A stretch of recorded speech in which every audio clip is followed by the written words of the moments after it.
بسم الله الرحمن الرحيم. سئل الإمام محمد بن صالح العثيمين رحمه الله تعالى: ما رأي فضيلتكم في الرجلين يتقابلان فيقول أحدهما لصاحبه لقد تلاقينا صدفة. Ils ont posé la question à Cheikh Ibn Uthaymin rahimahullah sur une mas'ala qui est connue. Le fait de dire à son frère, à son ami, à son proche, on s'est rencontrés par hasard. Est-ce que ça contredit la croyance au destin? Allah subhanahu wa ta'ala, il a tout décrété. Le fait de dire on s'est rencontrés par hasard, ou tu cherches une chose et tu trouves une chose que tu ne pensais pas trouver ou tu n'y pensais même plus. Ah, j'ai trouvé ça par hasard. Ça arrive. Mitla hadha al-kalam, qu'on le dise. En arabe, le hasard c'est qawluhu صدفة. قال الشيخ ابن عثيمين رحمه الله: رأينا في هذا القول أنه لا بأس به. Il n'y a pas de mal. لماذا؟ قال وهو أمر متعارف. صحيح, c'est connu. Que ça soit en langue française, que ça soit en langue arabe, toutes les langues, ils ont un mot pour dire هذا.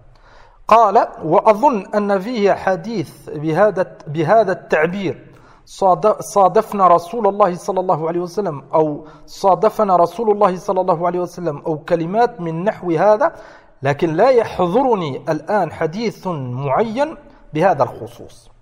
Ça montre تواضع الشيخ رحمه الله. أنه il sait qu'il y a un hadith ou plusieurs hadiths ou qu'il y a ce mot et on s'est rencontrés صدفة par hasard. Lakin, quand il a répondu à la fatwa, rahmatullah alayhi, il ne se rappelait plus. Donc il a cité qu'il y a un hadith, lakin il ne peut pas le citer mot à mot. Walillahi alhamd, on a recherché cette masala et on a trouvé deux hadiths. Le premier, روى الإمام مسلم عن أنس رضي الله تعالى عنه قال، مختصر الحديث: فانطلقت به أي بعبد الله بن أبي طلحة إلى رسول الله صلى الله عليه وسلم فصادفته ومعه ميسم. ميسم c'est le bâton pour faire le kay. Le kay c'est le fait de soigner avec le feu. Le Nabi sallallahu alayhi wa sallam il avait cette chose.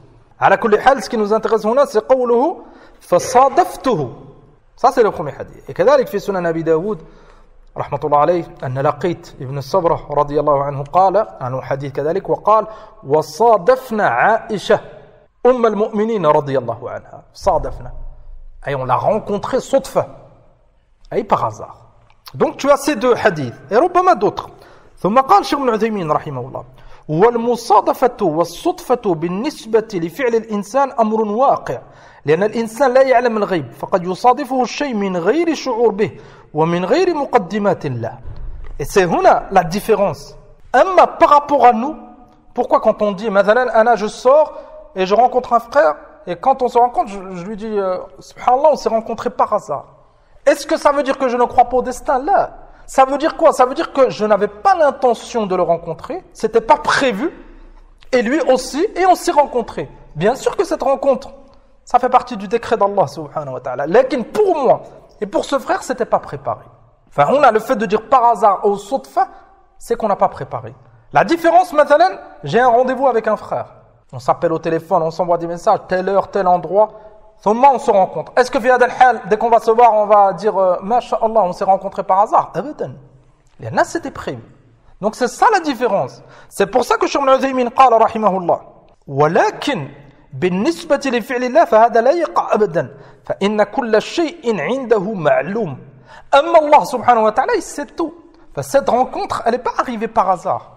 C'est pour ça que في حق الله abadan, c'est interdit de dire que telle chose c'était par hasard en pensant que ça fait pas partie du destin. Là c'est très très grave.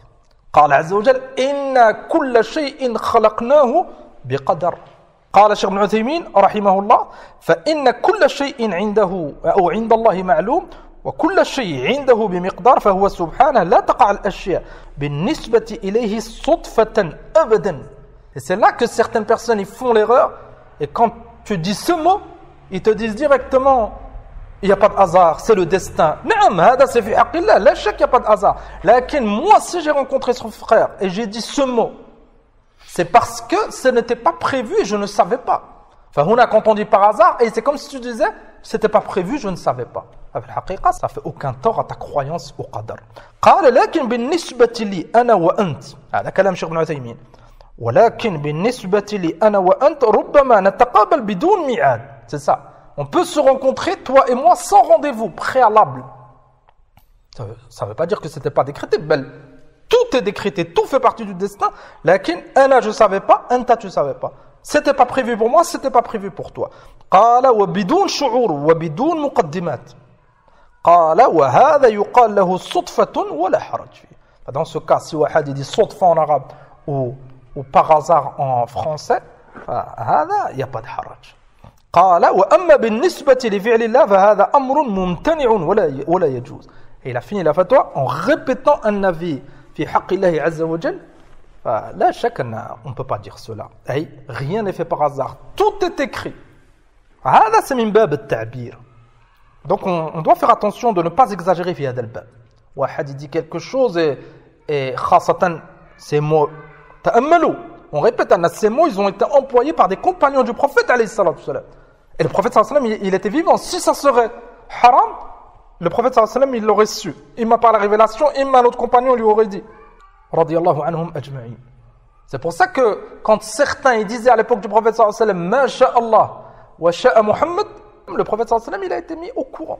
Et il a dit la taqulu ma sha'Allah wa sha'a Muhammad.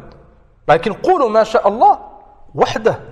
Ça nous montre si ça serait haram, là on aurait eu une interdiction. Et c'est pour ça que Cheikh Ibn Uthaymin il a cité comme preuve dans certains hadiths ce mot il a été cité. Fala haraj. On ne doit pas exagérer dans des choses hakada. Ba'dhum ils s'accrochent à ce genre de mots. Des piliers de l'islam ils les mettent pas en application. Ils s'accrochent à ce genre de mots. Ça fait penser à une autre mas'ala. Ba'dhum il dit j'adore ce plat. Est-ce que quand il dit j'adore ce plat ça veut dire qu'il va l'adorer? Mahabbatan wa ta'ziman. Et il va se soumettre à ce plat. Abadan. Quand il dit j'adore ce plat, j'adore et j'aime. Et en langue française, il y a plusieurs mots pour dire aimer une chose. Il y a j'adore, il y a j'aime. Et le fait de dire j'adorer, c'est un peu plus fort que j'aime. Donc quand Wahad dit j'adore, pardon, il dit directement là, tu adores que Allah. C'est autre chose. Adorer Allah, c'est l'ibad qui est basé sur le mahabba wa ta'zim ila akhirih. Là, chacun ils peuvent le mal comprendre ou penser que tu te trompes. Enfin, si tu emploies le mot j'aime et tu évites hada, il n'y a pas de problème. Là, penser que celui qui dit j'adore Allah, il est tombé dans le haram et qu'il adore autre qu'Allah et l'ibada, c'est pas comme ça.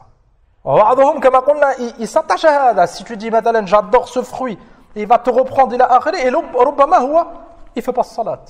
Rubbama il fait pas le hajj alors qu'il a les moyens. Rubbama il fait pas des adorations qui sont obligées pour tout le monde et il s'accroche à ce genre de choses. Nas'alullah subhanahu wa ta'ala al-hidayah li jami'.